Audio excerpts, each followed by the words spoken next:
She took one bite of her mother-in-law's gravy and knew it was poison. The bitter, metallic taste was a signature she had learned during her years as an FBI agent. Her mother-in-law, Dorothea, saw a pregnant, easy target. She did not see the woman who had survived 2 years undercover with the Russian mafia. This story is about what happens when a predator chooses the wrong prey. A single taste of poison at Thanksgiving dinner would unravel 40 years of dark family secrets. Stay with us, because the twist at the end is one you will never see coming.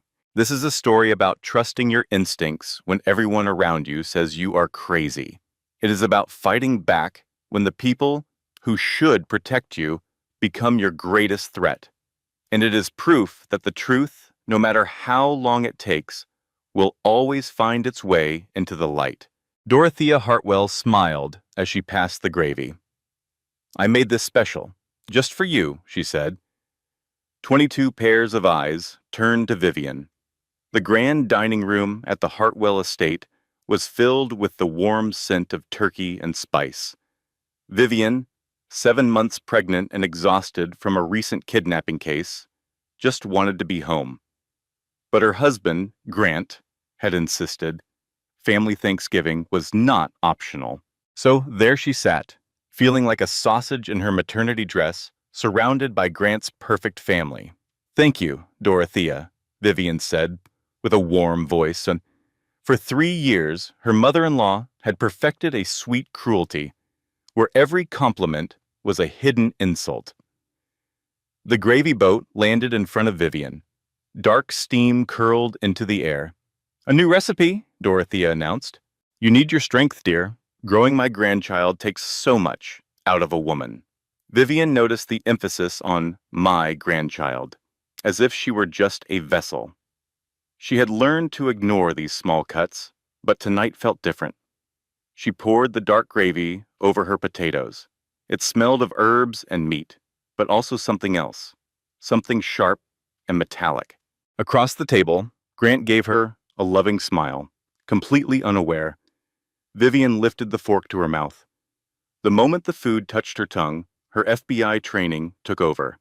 This was not a cooking herb. This was poison. She swallowed the tiny amount to avoid suspicion and forced herself to take one more small bite. Across the table, Dorothea watched her every move with cold anticipation. She watched like a spider observing a fly. Vivian squeezed her husband's hand under the table, their secret signal that meant she needed to talk to him urgently. "Excuse me," she announced calmly. "The baby is pressing on my bladder again." Polite laughter went around the table. "Of course, dear," Dorothea said, her smile fixed in place. "We'll save your plate." In the hallway, generations of Hartwell family portraits stared down at her. She was not among them. Once inside the bathroom, she locked the door and moved quickly. She spat the food into the toilet and rinsed her mouth repeatedly, forcing herself to bring up what little she had swallowed. Her hands shook as she pulled a small evidence bag from her purse, a habit from her undercover days. She scraped the residue from her tongue, sealed it in the bag, and wrote the date and time, November 28th, 6:47, in the evening. Her pale, tired face stared back from the mirror. Her mother-in-law had just tried to poison her. The thought was insane, but her instincts, the same instincts that kept her alive for years, were screaming that it was true. The baby kicked, a hard reminder of what was at stake.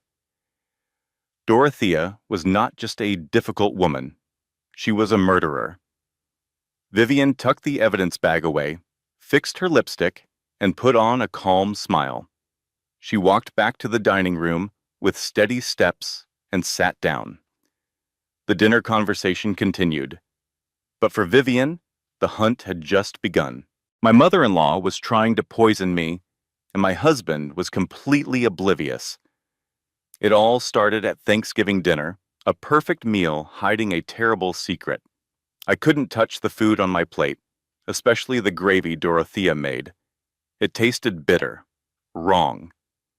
To avoid suspicion, I pushed my food around, a trick I learned as a child to survive dinners with my alcoholic father. Dorothea watched my every move, a satisfied smile on her face. She asked how the gravy was. I lied and said it was delicious, the lie tasting worse than the poison itself. She just beamed, saying she wanted everything to be perfect for her sons, and of course, her grandchild. She placed a hand on her stomach, a perfect imitation of a proud grandmother. But I saw through the act. After 4 years as an FBI profiler, I knew a performance when I saw one. Her eyes never matched her smile. Under the table, my husband Grant squeezed my hand, asking if I was okay. I looked at him, then at the family portrait on the wall where my face was still missing after 3 years of marriage. I was a placeholder, a Hartwell in name only. "I'm fine," I whispered, but nothing would ever be fine again. For the rest of the dinner, I dodged every dish, blaming it all on morning sickness. On the long drive home, Grant noticed my silence. He asked if the baby was okay.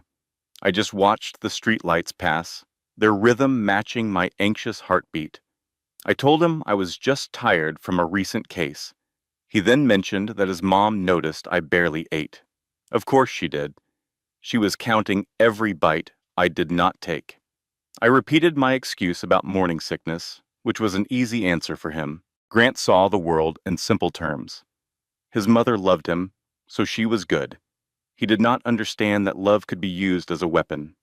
As he turned up the Christmas music, I pressed a hand to my belly. My baby moved, and I made a silent promise to protect her, no matter what it took. The evidence bag in my purse felt like a ticking bomb. Tomorrow, I would have proof. And then, I would do what I always do when something is wrong. I would investigate. That night, I could not sleep lying next to a peaceful Grant. He was the man I fell in love with 5 years ago, long before I knew what his family was truly like. At 2:14 in the morning, I gave up and went downstairs. The kitchen was dark and cold. I sat there for a long time, staring at my phone. I kept picking it up and putting it down, my hands shaking. Finally, I opened the browser, and my thumb typed in the words, ethylene glycol taste. My heart pounded as the results loaded. It was described as sweet at first, then bitter. It was antifreeze. I read that it causes kidney failure within 72 hours, with symptoms often mistaken for the flu. My hands trembled as I typed my next search. Antifreeze poisoning symptoms: nausea, seizures, coma, death. Then came the one search I dreaded most. Can antifreeze hurt an unborn baby? The answers were horrifying. Fetal death, birth defects. I finally understood. The next morning was Black Friday. While the world fought over discounted televisions, I drove 2 hours out of the city. Grant had gone golfing, telling me to rest and take care of our little one. I arrived at the FBI field office, an unremarkable building you would never notice. My former partner, Margot Dawson, met me in our usual spot in the parking garage, a camera-blind spot we used for sensitive talks. "You look like hell," she said, holding a coffee. "Good morning to you too," I replied. Her teasing stopped when she saw my face. She knew this look. It was the face I wore when something unthinkable had happened. She did not ask questions. After 7 years together, she did not need to. "Follow me," she said simply. We walked through quiet back hallways to the lab. It was mostly empty because of the holiday. Dr. Lydia Brennan was there, running samples. She congratulated me on the pregnancy and asked what I needed. I took a deep breath. "I need a favor," I said. A rush analysis, completely off the record. Lydia's warm smile vanished, replaced by a professional focus. "What am I looking for?" she asked. "Imagine your own family trying to murder you over Thanksgiving dinner. That's the nightmare Vivian found herself in. And this is the story of how she fought for her life and the life of her unborn child." She handed her friend, Lydia, a small plastic bag containing a sample of gravy. She knew the bitter taste meant poison, but she needed proof. Lydia, a scientist, saw the look on her face. She promised to have the first results in just 4 hours. Vivian's fear was terrifyingly real. Someone wanted her dead. Later, with her colleague Margot, Vivian tried to explain the unexplainable. My mother-in-law, Dorothea, made special gravy just for me, she said. In 3 years, she has never once asked what I like. But yesterday, she watched every bite I took. Margot pointed out that strange behavior was not evidence of a crime. Vivian shook her head. I spent 2 years in chemical operations, she insisted. I know the taste of poison. I know what she did. The truth always comes at a price. When Lydia called, her voice was shaking. Vivian was sitting alone in her car, her world about to shatter. The call confirmed her worst fear. The lab results were positive for a lethal dose of antifreeze. It was a cold, calculated attempt on her life. The amount you ate was designed to cause total kidney failure, Lydia explained. The words hit Vivian like a physical blow. Then came the most devastating part. In a pregnant woman, Lydia continued softly, it would affect the fetus first. A miscarriage within 48 hours, followed by your own death. Her own family had tried to kill her baby. The betrayal was absolute. A short time later, her husband Grant called. He was happy and cheerful after a day of golf, completely unaware of the horror that had unfolded. Mom wants us to come over for leftovers, he said. The sound that escaped Vivian's throat was sharp and broken. How could she tell him his mother had tried to murder her? Just come home, Grant, she managed to say. We need to talk right now. She waited for him in the dark, the damning lab report sitting on the coffee table. The evidence was proof of an unspeakable act. Her mother-in-law, the respected society woman, had tried to kill her to get rid of her and her grandchild. Vivian placed a hand on her stomach, feeling the gentle movement of her baby. She made a silent promise to protect her child, no matter the cost. When Grant finally walked in, he was confused by the darkness. Vivian's voice stopped him cold. Sit down, she said. She pushed the lab report across the table. She watched as he read the words, as the color drained from his face, and his world began to fall apart. She saw his perfect image of his family being destroyed by the truth. Your mother served me poison yesterday, Vivian said, her voice steady and clear. She gave me enough antifreeze to kill me and our baby. Grant stared at the report, his hands trembling. The proof was undeniable, written in cold, scientific language. But the truth was too monstrous for him to accept. My mother wouldn't do that, he stammered, shaking his head. She couldn't. He looked from the paper to his wife, his eyes filled with a desperate plea for it to be a mistake. But Vivian's expression was unwavering. The battle for her life, and for the truth, had just begun. He would have to choose between the family he knew and the family they were supposed to become. There has to be another explanation, Grant insisted, his voice filled with desperation. Maybe the gravy was contaminated. Vivian's response was cold and precise. Grant, ethylene glycol does not just appear in food. Someone deliberately put poison in the gravy that only I was served. He let out a harsh, disbelieving laugh.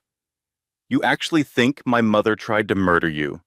Do you hear how insane that sounds? She met his gaze without flinching. I am a federal agent. I analyze facts for a living. And the fact is, the lab results show poison. Someone put antifreeze in my meal, she stated again, her voice even. I am asking you to consider the person who prepared that meal.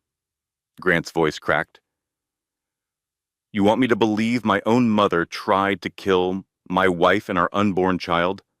That is completely crazy. The word stung.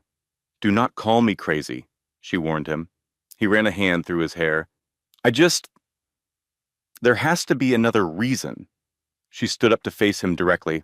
Then explain it.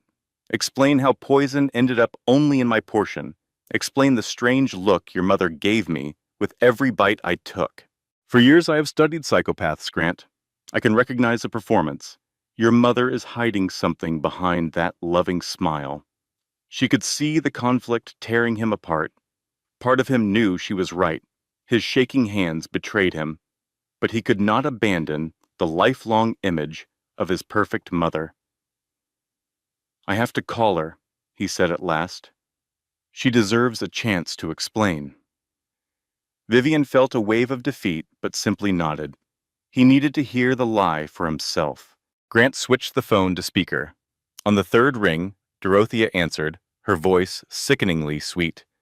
Grant, darling, how was your game? He got straight to the point. Mom, I need to ask you about the gravy you made for Vivian. There was a brief, almost imperceptible pause. Of course, sweetheart. What about it? He looked at Vivian, who gave a slight nod. She said it tasted strange, Dorothea's voice filled with fake hurt. But I made it just for her, something special for the mother of my first grandchild. I know, Mom, Grant said. But she had it tested. A heavy silence hung in the air for 4 long seconds. Tested? Dorothea's voice was suddenly cold. Tested for what? Vivian moved closer. The test found ethylene glycol, she announced clearly. Enough antifreeze to cause complete organ failure. After another long pause, Dorothea's tone shifted again, becoming gentle and condescending. Sweetheart, I would never hurt you.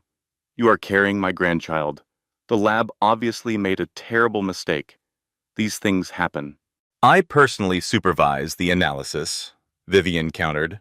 Well, there you have it, Dorothea said, her voice like smooth poison. You are under so much stress, dear. Pregnancy and your difficult job can make the mind play tricks.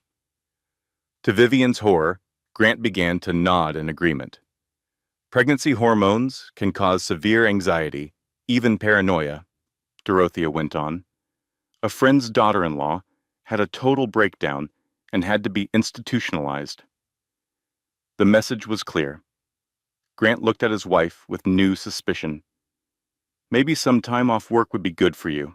I need you to believe me, Vivian pleaded, her voice tight with emotion.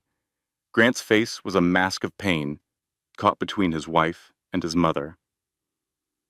I believe something happened, he said slowly, but not that my mother did it. She loves us. She loves the baby. Vivian's voice finally broke. The baby is just an it to you now. I am just the vessel, exactly like your mother always says. Later that night, Vivian sat alone in her car, staring at the warm lights of the home they built together. She could not bear to look at the man who had chosen his mother's lies over her evidence. She placed a hand over her stomach, feeling the restless kick of her daughter. She remembered her old life as an undercover agent, a woman who could survive impossible situations. But this felt different. She knew she was not crazy. The lab report on the coffee table was proof. When she finally went inside, Grant was asleep on the couch. She covered him with a blanket, looking at the face of the boy she had fallen in love with. But men make choices, and he had made his. In bed, she was haunted by the memory of their wedding day and Dorothea's chilling toast. We will make a proper Hartwell of you yet, Dorothea had promised. At the time, everyone had laughed. Vivian now knew it was never a joke. Dorothea wanted her gone. The next morning, a note on the counter said Grant had gone to his mother's house to talk. Vivian crumpled it and threw it away. He could believe the lies. She had work to do. A woman like Dorothea does not just start with attempted murder. There is always a pattern, and Vivian was determined to find it. She opened her laptop and began to dig. Dorothea's life was unremarkable until 1982. That was the year she married Richard Hartwell, a man old enough to be her father and one of the wealthiest men in the state. 5 years later, at age 46, Richard Hartwell died from kidney failure. There was no autopsy. Vivian felt a chill run down her spine. It was the same symptom caused by antifreeze. She kept digging and found another. In 1994, Dorothea's brother-in-law also died at 46. The cause was organ failure. And again, no autopsy was performed. Just weeks after he had denied Dorothea alone, Vivian found a third man, David Porter, a member of the Family Foundation's board. He died in 2003 at the age of 52 from sudden organ failure. 6 weeks before his death, he had voted against one of Dorothea's proposals. 3 deaths, all benefiting Dorothea, all with symptoms of poisoning, all ruled natural causes. She immediately called her old partner, Margot. "It is a pattern," Vivian explained. 3 people are dead, all connected to Dorothea, and now she is trying to make me number 4. The realization was horrifying. Her mother-in-law was a serial killer. By Monday morning, Margot had the files. They met at a quiet coffee shop where Margot slid a thick folder across the table, her face grim. "It is not just deaths," Margot said quietly. The folder was filled with old records. In 2004, Grant's college girlfriend was hospitalized with a mysterious stomach illness. She broke up with him soon after. Then his fiancée before Vivian suddenly developed severe anxiety and panic attacks. She called off the wedding and moved away. The terrifying pattern was undeniable. Vivian stared at the file her friend Margot had assembled. A nanny, fired in 1991 after a sudden, debilitating illness. Another ex-employee who refused to speak about the family. Grant's former fiancée, Samantha, who died by suicide in 2015, only 3 years after she ended the engagement. The list grew longer. A maid, a gardener, a private chef. All of them became seriously ill while working for the Hartwells. All left their jobs quietly. And all of them had a direct connection to Dorothea. My husband thinks I'm having a mental breakdown. His mother, Dorothea, convinced him it is just the pregnancy hormones. The truth is much darker.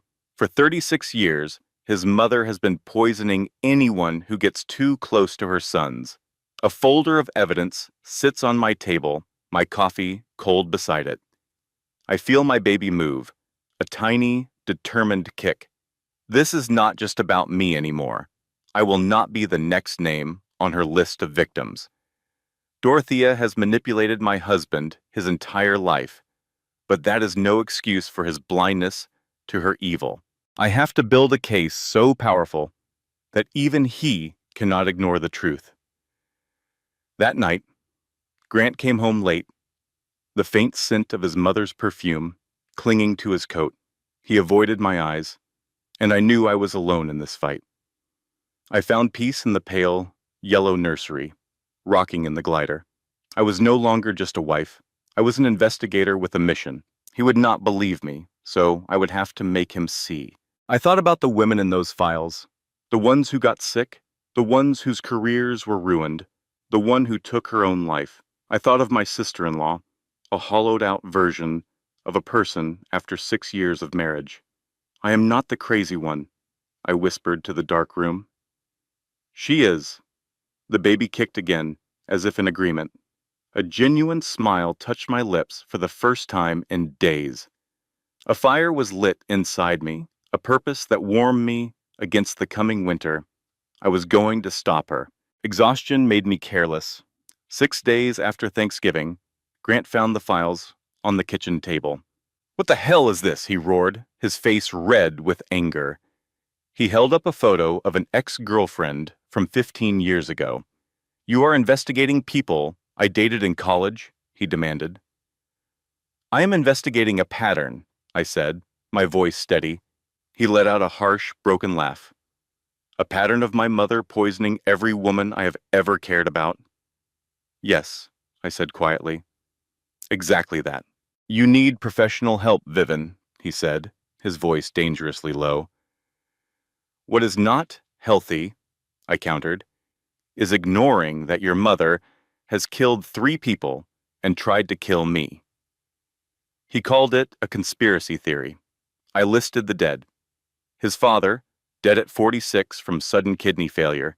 His uncle, dead 6 weeks after a business dispute with Dorothea. For every victim, Grant had a convenient excuse. Everyone knew they were sick or that they had a problem.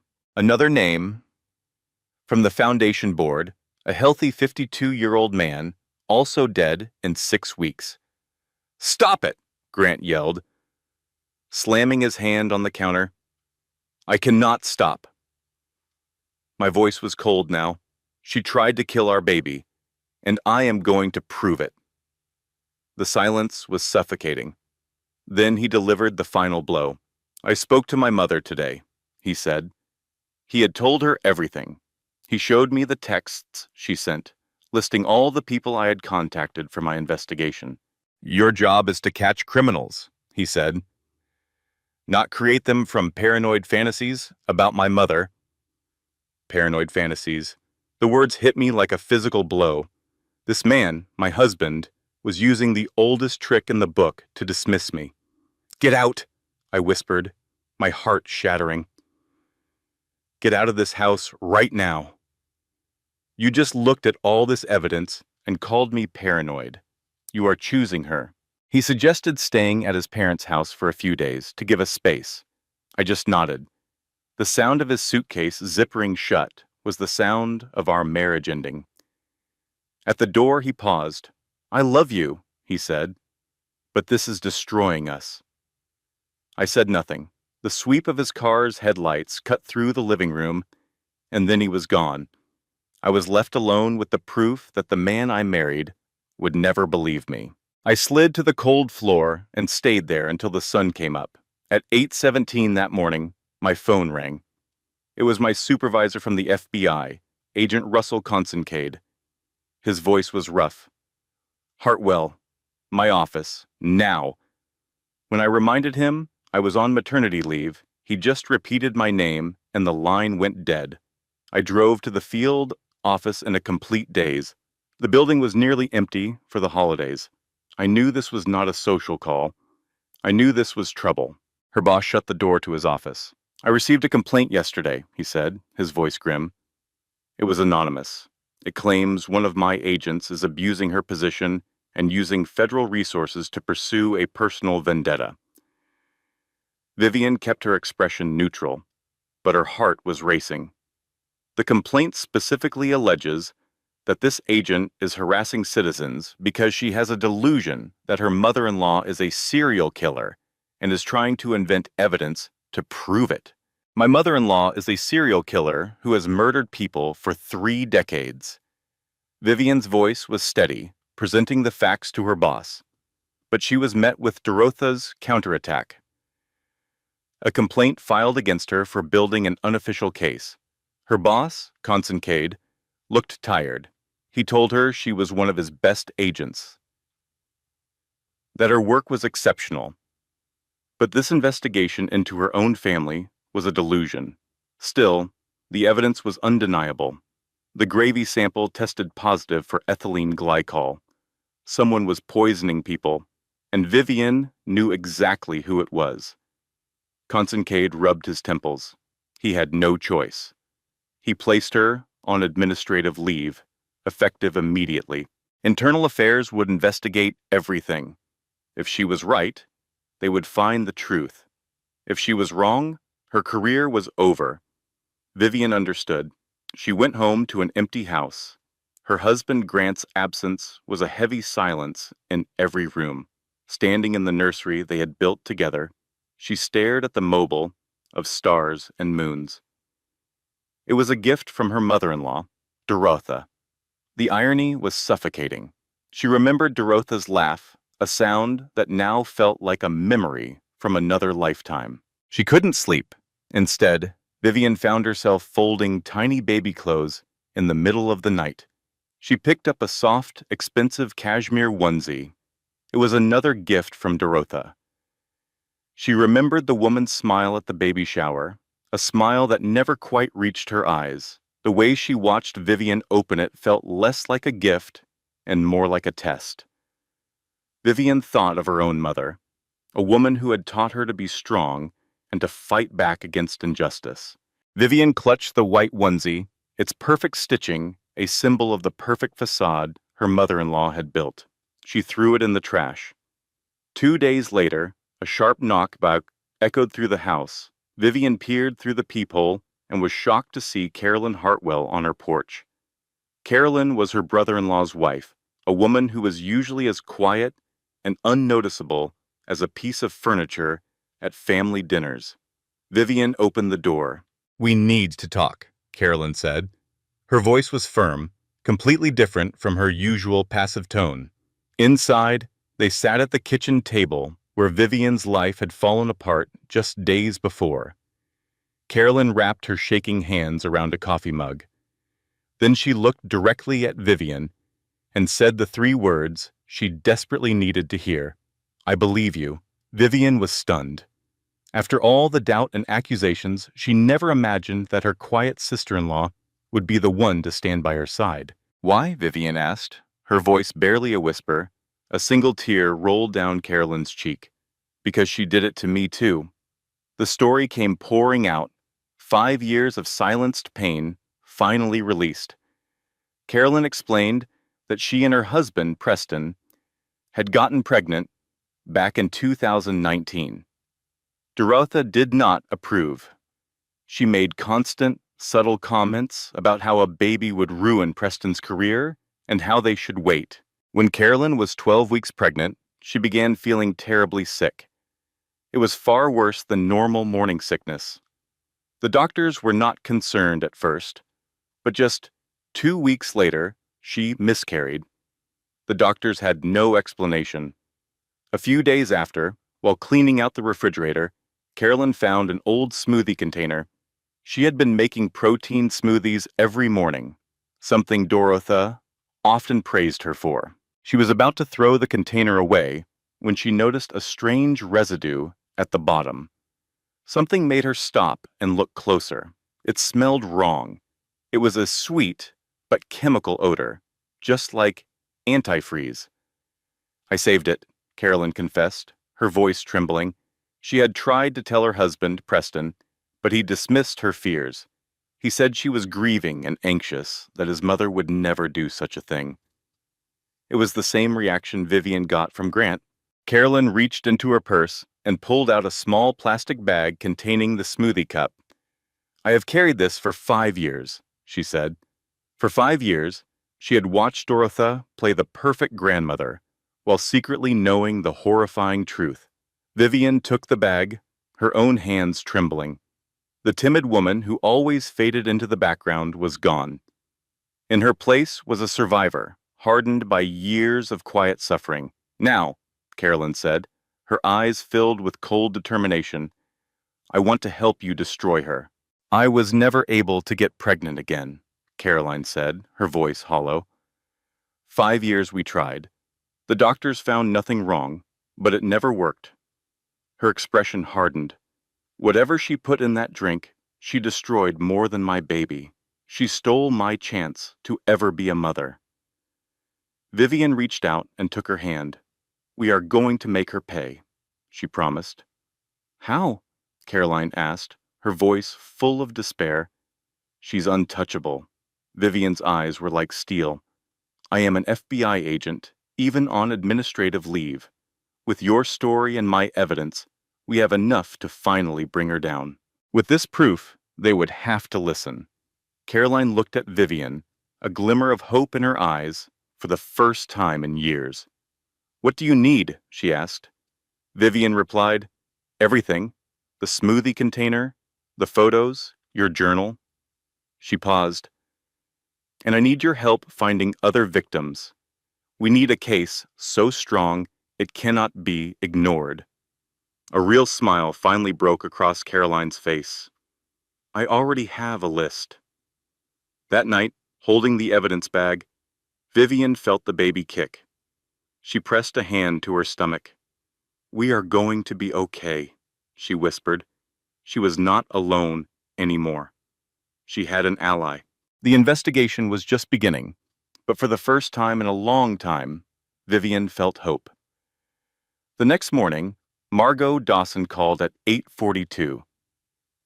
"I found something," she said. It was a witness statement from 1987, connected to Dorothea's first husband.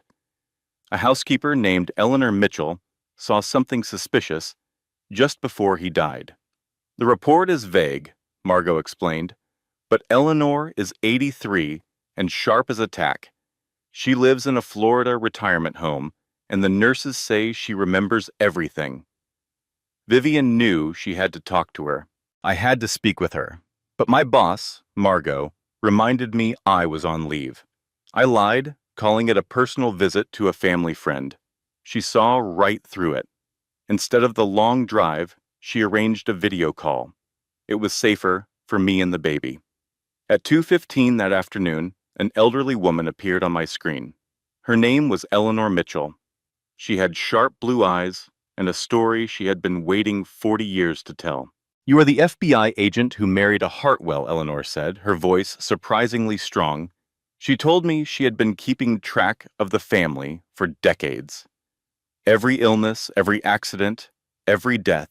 She was their housekeeper from 1981 to 1988.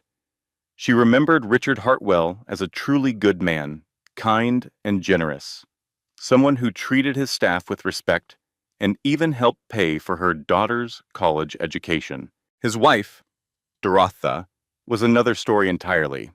Eleanor described her as cold and calculating, obsessed with appearances. Her opinion changed forever 1 week before Mr. Richard died.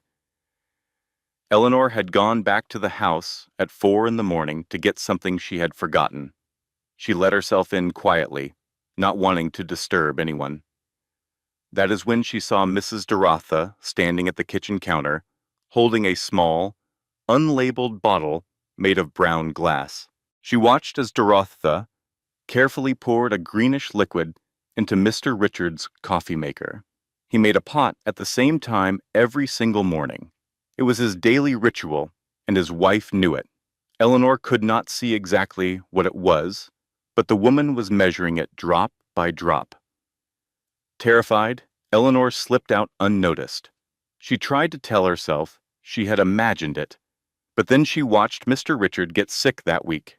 His kidneys started to fail, and the doctors had no explanation. After he died, Eleanor went straight to the police and told them what she saw. A detective took her statement and promised to investigate, but nothing ever happened. The case was closed, ruled natural causes. 2 months later, the detective retired with a full pension. Dorotha fired Eleanor, claiming she needed to cut costs.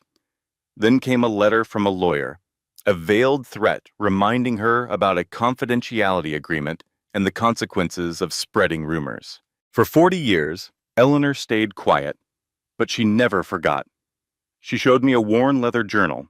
Inside were decades of notes and newspaper clippings. It was a horrifying record of every suspicious death or illness connected to the Hartwell family. She opened it, showing page after page of details. A brother-in-law who died after refusing Dorotha a loan. A board member who died after blocking a deal she wanted. Young women who dated her sons and became mysteriously ill. This was 40 years of watching, of knowing a monster was getting away with murder. Eleanor said she had prayed someone would one day be strong enough to stop her, and she was ready to testify. After the call, I knew I finally had a case. My colleague Margot started digging. She found financial motives. The dead brother-in-law had a $300,000 life insurance policy. His wife, Dorotha's sister, loaned Dorotha $50,000 shortly after. The dead board member, David Porter, had been blocking a deal worth $5 million to the family foundation. After he died, the deal went through. Margot knew this could end her career if we were wrong, but she agreed to take the evidence to our boss, Cade. That night, Cade called me. He had seen the file. His voice was sharp. He said the evidence was compelling, and the pattern was undeniable. He cleared me for limited duty ordering me to his office Monday morning. Finally, after all this time, the wheels of justice were starting to turn. As I sat there with all the evidence, I felt no sense of victory. Being right could not bring back the lives that were lost. It could not undo 40 years of pain.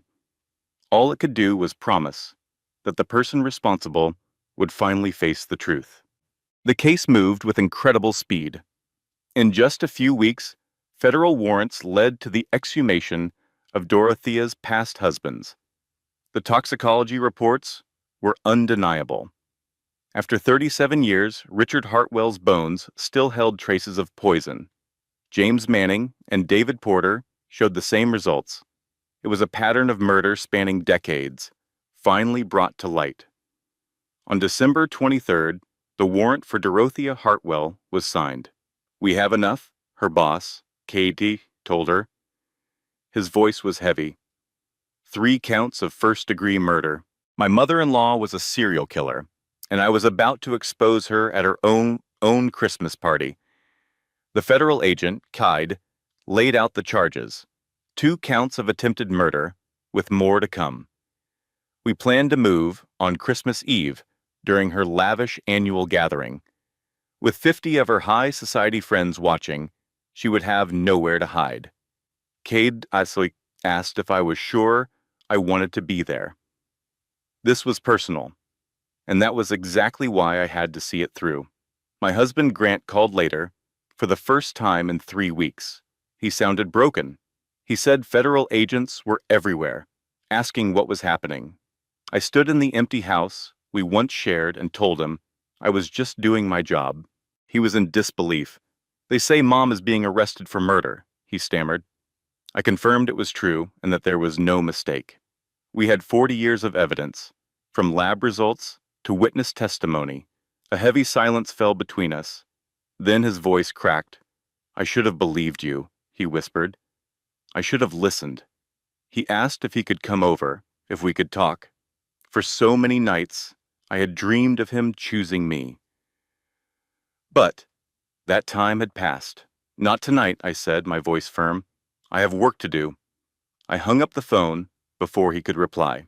The Hartwell estate was glowing with fairy lights when we arrived. Through the windows, we could see crystal chandeliers and a string quartet playing for the wealthy guests.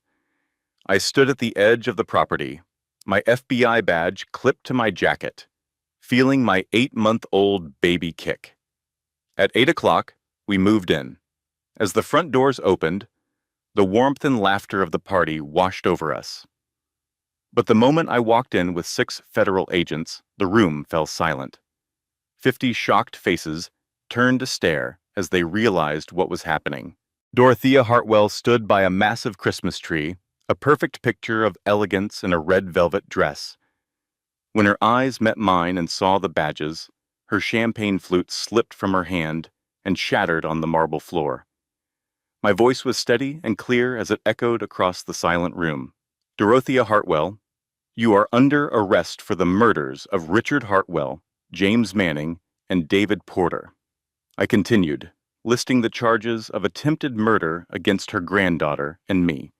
Gasps rippled through the crowd as I informed her of her rights. Shock turned to fury on Dorothea's face.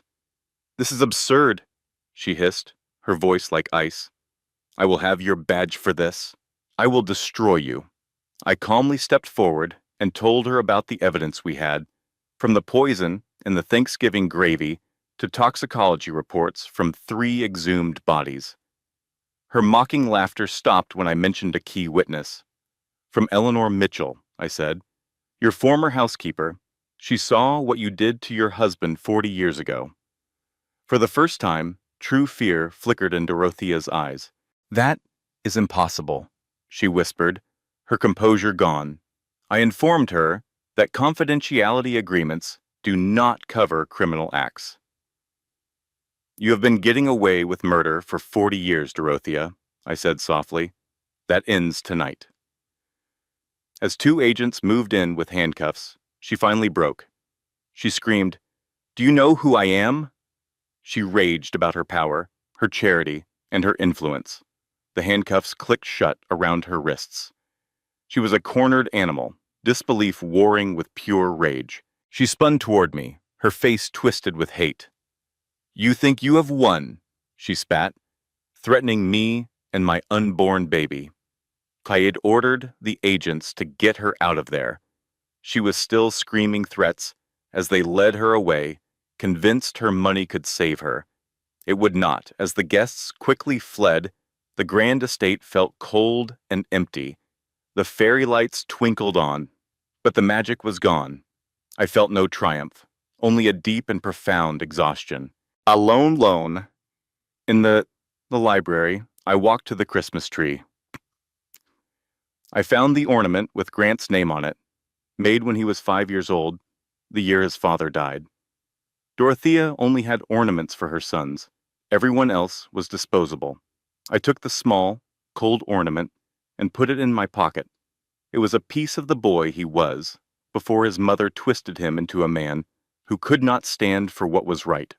The trial began in March. Dorothea pleaded not guilty and hired a team of the best lawyers money could buy. But the evidence was overwhelming. A doctor explained the science, proving Dorothea had used poison for decades. Then, Eleanor Mitchell, now 83 years old, took the stand. Her voice was clear and steady as she described the day she saw Dorothea poison her first husband's coffee 40 years ago. The defense tried to claim her memory was unreliable. Eleanor looked them right in the eye. "I have been waiting 40 years to tell this story," she said. "I remember every single detail."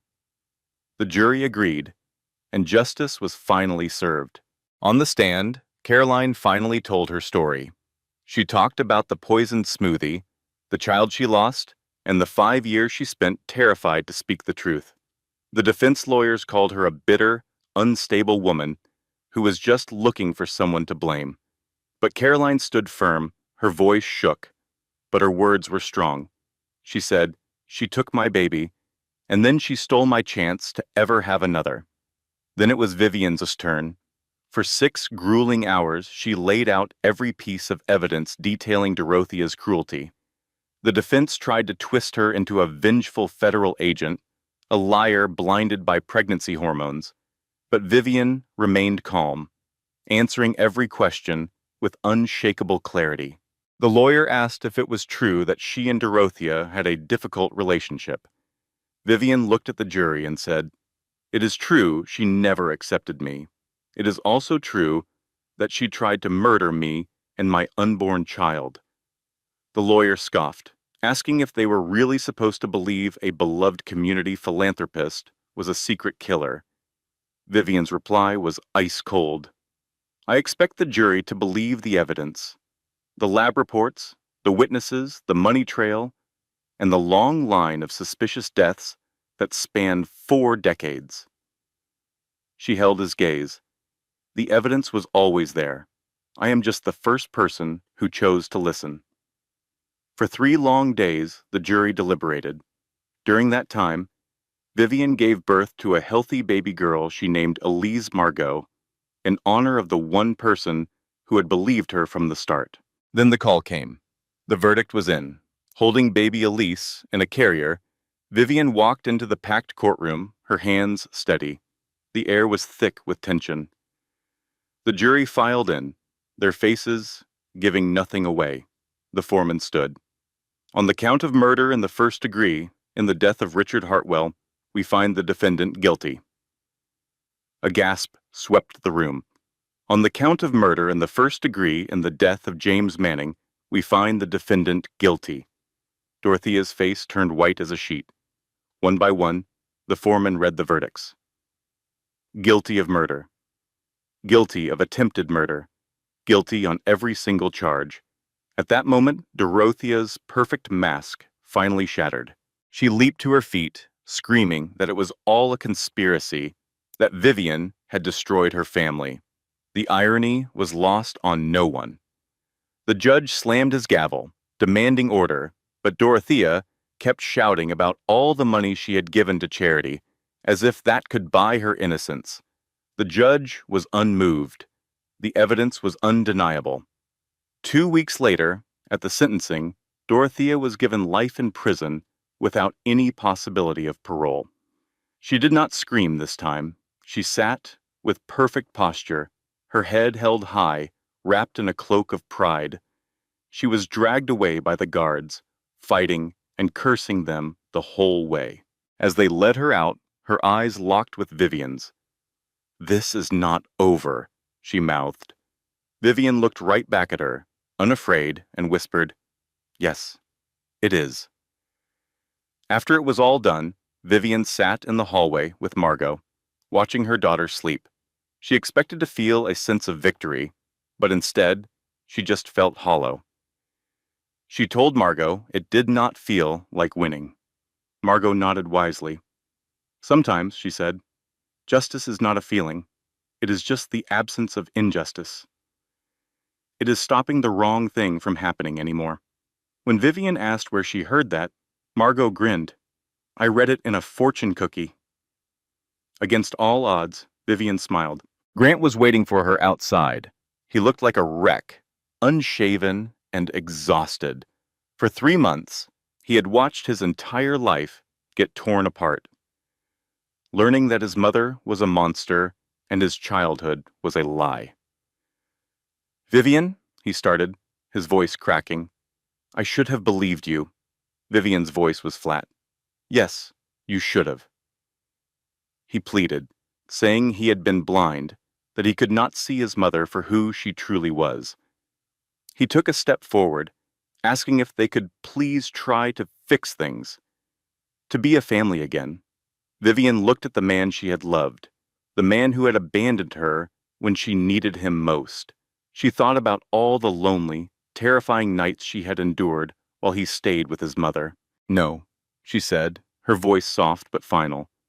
"That woman you married, the one who trusted you completely, she is gone. I cannot be her anymore." Grant insisted Elise was his daughter too. Vivian agreed they would share custody fairly, that she would never keep their daughter from him. "But us?" she said, meeting his gaze. "That ended the moment you chose your mother over me. You called me paranoid. You left me alone and pregnant while I was fighting for our child's life." Tears streamed down Grant's face as he whispered he was sorry. "I know you are," Vivian said gently. "But sorry does not fix this. It does not rebuild my trust." She turned to leave, then paused. "You are not your mother, Grant. You are not evil, but you are weak. You let her control you, and until you figure out who you are without her, you are not someone I can be with." She walked away and never looked back. 6 months later, Vivian was in a new apartment. It was smaller, but it was all hers. The walls of Elise's room were painted a hopeful sage green. Photos of their new, happy life were everywhere. There were pictures of Margot, Caroline, and Eleanor, all holding the baby they had helped protect. Her life was finally her own. The divorce was finalized in July. Grant had moved away and was in therapy. He was trying to be a better man, and Vivian could see it. Maybe one day they could be friends, but they would never be husband and wife again. One Tuesday morning, her boss, Agent Consincade, called her into his office. As she walked in, leaving Elise at the office daycare, he motioned for her to sit. "How is the baby?" he asked with a smile. Vivian smiled back. "She is growing, crawling, and putting everything in her mouth." Her life was finally moving forward, filled with hope and peace. 6 months later, Vivian's daughter was keeping her up at night. Her boss, Consincade, just smiled. "I have something for you," he said, sliding a folder across his desk. Inside was a promotion to supervisory special agent. "You earned it, Hartwell. That case opened our eyes to crimes we were missing." Vivian looked at the paperwork. This was everything she had worked for. "I have one condition," she said. "I want to lead a task force dedicated to domestic poisoning. We need to help the victims no one else believes." Consincade listened as she described the hidden crimes and the powerful people who commit them. "Write a proposal," he said. I will take it to the director. A year after that terrible Thanksgiving, Dorothea was in a maximum security prison with no chance of parole. The Hartwell empire was gone, but Vivian's work was just starting. Her task force was approved, and her team was already handling cases from all over the country. She couldn't save everyone, but she was saving the ones nobody else saw. On Thanksgiving Day, Vivian's apartment was filled with laughter. Around her table sat Margot, a glowing Caroline with her new husband, and Eleanor, who flew up from Florida. There were also new friends from a support group Vivian had started. In her high chair, her 14-month-old daughter, Elise, was happily covering herself in mashed potatoes. Vivian laughed, a deep, genuine laugh she thought she had lost forever. She has good aim, Margot noted with a smile. For the first time in a very long time, everything felt right. Vivian stood before the friends who believed her when no one else did. Her baby, Elise, happily tossed food. "A year ago," Vivian said, "I thought family meant blood. I was wrong." She met their eyes. Real family are the people who fight beside you, not against you. She raised her glass. "To my daughter, who made me brave, and to second chances." The room filled with laughter. Later that night, Vivian saw a new woman in her reflection. She was not the scared person waiting for a husband to believe her. She realized she never needed saving, only the courage to fight for herself. In the nursery, she watched her 14-month-old daughter sleep. "You will always know your worth," Vivian whispered. "You will trust your instincts and never let anyone make you doubt the truth," she promised, "and you will always fight back." This was the story of Vivian Hartwell, who proved that true monsters can hide behind a perfect smile. If you cheered when the handcuffs clicked shut on Christmas Eve, please hit the like button. Have you ever had a gut feeling that others called crazy? Tell me your story in the comments below. Share this with someone who needs to know their instincts matter. Subscribe and turn on notifications so you never miss another story like this. Remember, the most dangerous thing you can do is silence your own voice. This content was carefully researched, developed, and manually edited by our team to bring you meaningful lessons and inspiration. Thank you for watching until the end.